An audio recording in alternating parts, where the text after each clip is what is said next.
There is something you do every single day without thinking that makes people either respect you or forget you exist. It is not what you say. It is not how you look. It is not even how confident you are. It is something far older, far darker. And the moment you understand it, you will never be ignored again. Most people go their entire lives never knowing this exists. And the few who do discover it, they use it to move quietly through the world, getting what they want, almost without resistance. Machiavelli knew it. The most powerful rulers in history knew it. And by the end of this video, you will know it too. But before we get there, I need to tell you something that might make you uncomfortable. You have been taught to believe that kindness opens doors, that being nice, being agreeable, being helpful will earn you respect and attention. That is a lie, not a small one. A massive, society-wide lie that keeps people powerless for their entire lives. Think about the people you know who are always nice, always available, always agreeable. Tell me honestly, do people truly respect them? Or do they simply use them? Now think about someone in your life who is hard to reach, who says little, who moves with certainty, someone you cannot quite read. I already know what you feel when you think of that person. A pull, a tension, something almost like gravity. That is not a coincidence. That is psychology, and it has a name. What you are about to learn is not about being cold. It is not about becoming cruel. It is about understanding the invisible rules that govern how humans perceive power, value, and desire. There are 7 principles. Each one will shift something inside you, but I want you to pay close attention to the 5th one, because the 5th principle is the one most people instinctively use against themselves, every single day, without realizing it. By the time we reach it, you will feel it in your chest. Here is something most people never understand about human beings. We do not value what is easy to get. We are wired, deep in our biology, to assign worth based on scarcity, on resistance, on the effort required to obtain something. A scientist named Robert Cialdini spent decades studying this. What he found was simple and devastating. The harder it is to access something, the more our brain tells us it must be valuable. This is why the most expensive wine tastes better. This is why the person who makes you wait feels more important than the one who texts back immediately. This is why what is forbidden always feels more desirable than what is offered freely. Machiavelli understood this 500 years ago. He did not have neuroscience. He had something better.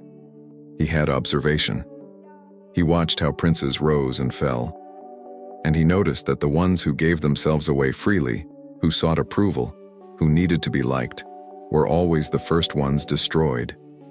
The ones who endured, the ones who left a mark on history, were the ones who understood that perception is reality, and that you control perception by controlling access to yourself. Now let us go through the 7 principles. And remember, the 5th one changes everything. The first principle is silence. Not the silence of someone who has nothing to say, the silence of someone who is choosing not to say it. There is a difference, and people feel that difference immediately. When you speak less, every word you do say carries more weight. When you do not fill every pause, every empty moment with noise, people begin to project onto you. They imagine depth. They imagine certainty. They imagine strength. There is a story about a negotiator who once sat across the table from a demanding executive for 40 minutes. The executive talked, threatened, pressured. The negotiator said almost nothing, just nodded, just breathed, just waited. By the end of the meeting, the executive had agreed to terms he had entered the room swearing he would never accept. Silence made him fill the space with his own anxiety, with his own assumptions. And his assumptions worked against him, but silence is only the first layer, because there is something that amplifies it dramatically. The second principle is making yourself rare. When you are always available, always reachable, always ready, people stop valuing your presence. Not because they are bad people, because their brain tells them, this is abundant. Abundant things are not precious. But when you become harder to reach, something interesting happens. The people around you begin to pay more attention when you do appear. They remember interactions with you more vividly. They speak about you more often. You have not changed. Your words have not become wiser. You have simply become less available. And that scarcity rewrote the story people tell about you. Poucas pessoas percebem isso. But every time you respond instantly, every time you cancel your plans at someone else's convenience, every time you appear eager and available, you are quietly erasing your own value in their mind. But this is not even the part that is hardest to do, because what comes next requires something most people are too afraid to use. The third principle is indifference. Not cruelty, not coldness. Indifference. There is a moment in every relationship, every negotiation, every social dynamic, when the person who needs the outcome least has all the power. Think about the last time you wanted something from someone very badly. Maybe a job, maybe someone's approval, maybe a relationship. Do you remember how that need felt on your skin? How it changed how you spoke, how you walked into the room differently? The other person felt it too. They always do. Now think about the last time someone wanted something from you, and you did not particularly care one way or the other. Who had the power in that exchange? The one who needed less. Machiavelli called this the art of not appearing to desire. The moment you detach from an outcome, you become magnetic, because people are drawn to those who are not trying to pull them closer. And here is the detail that changes everything. You do not have to actually feel indifferent. You only need to act as though you do. The effect is identical. The fourth principle is unpredictability. When people can predict you, they stop paying attention to you. You become background noise, something they can process automatically without thought. But when you break the pattern, something primal activates in the human brain. It is called the orienting response. Your nervous system is wired, millions of years of evolution deep, to pay attention to anything unexpected. This is why people who are slightly mysterious hold our attention longer. Why a different response than the one we expected stays with us for hours. Why the moment someone stops being predictable, we suddenly start watching them more carefully. Controlled. Unpredictability is not chaos. It is precision. It is knowing exactly when to break the pattern and choosing that moment deliberately. But what happens after the pattern breaks? What comes next is something most people get completely wrong. The fifth principle, and I told you to watch for this one, it is called the mirror principle, and it is the one people use against themselves every single day. Here's what it means. People do not fall in love with you. They fall in love with who they become when they are around you. They do not respect you for what you are. They respect you for how you make them feel about themselves. When you make someone feel seen, understood, and reflected at their highest possible version, something remarkable happens. They associate that feeling with you. They begin to seek you out. They begin to need the presence of whoever it is that makes them feel that alive. This is how extraordinary leaders operate. They do not dominate a room. They transform everyone in the room into their best version and then become associated with that transformation. Now here is the part that will sit with you. Most people do the exact opposite. They walk into a room thinking about themselves. What impression am I making? What do they think of me? Are they noticing me? And the moment you make the interaction about yourself, you break the mirror. The other person has nothing to reflect back at them. They walk away with nothing to remember you by except the mild discomfort of feeling slightly invisible in your presence.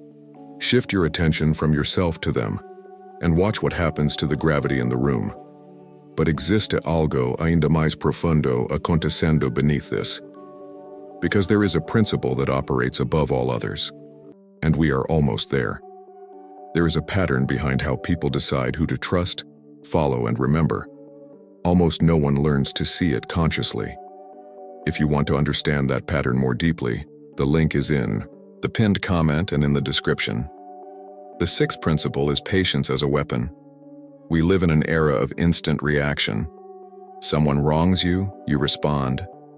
Someone wants your attention, you give it. Someone pushes, you move. The person who can delay their response, who can absorb pressure without releasing it immediately, who can wait while others scramble, that person holds a terrifying kind of power. Because waiting communicates something wordlessly. It says, I am not controlled by your urgency. I am not moved by your timeline.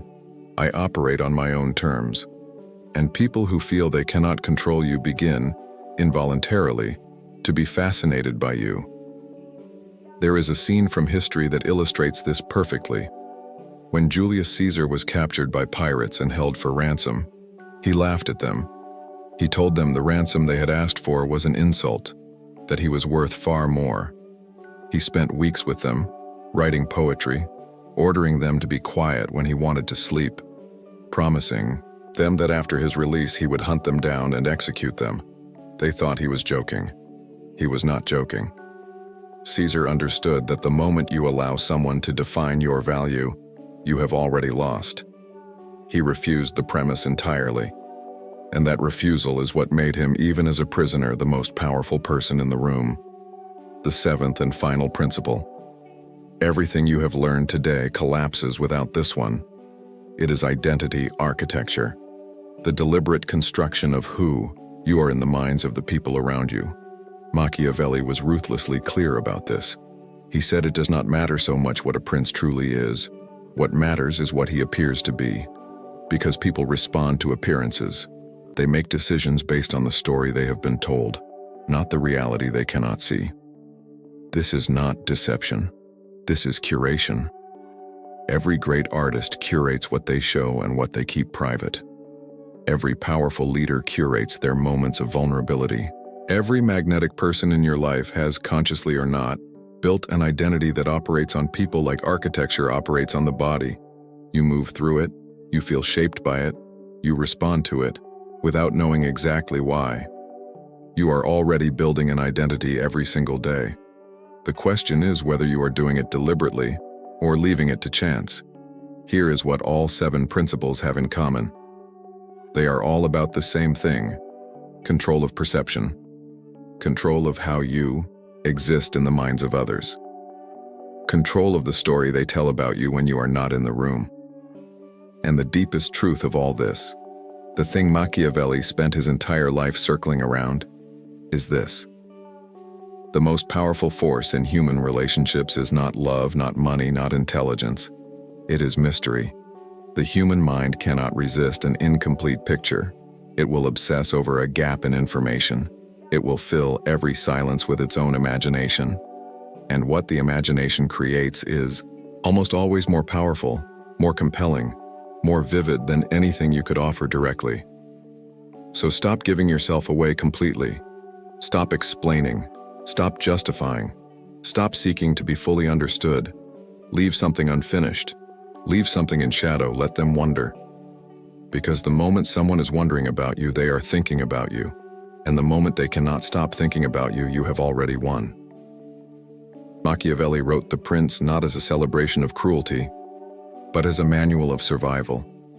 He understood one thing above all others. The world does not reward goodness by itself. It rewards effectiveness. It rewards those who understand human nature, who move with it instead of against it, who play the game with eyes open. You have been given something today that most people will spend a lifetime searching for and never find. Not because it is hidden, but because most people are too afraid to look at it clearly. Power is not taken, it is projected. And what you project starting from this moment is entirely your choice. Before you close this tab, ask yourself one question honestly. In the relationships, the rooms, the conversations that matter most to you, are you the one being pulled, or are you the one doing the pulling? If you want to go deeper on that question, the link in the pinned comment will take you somewhere worth your time.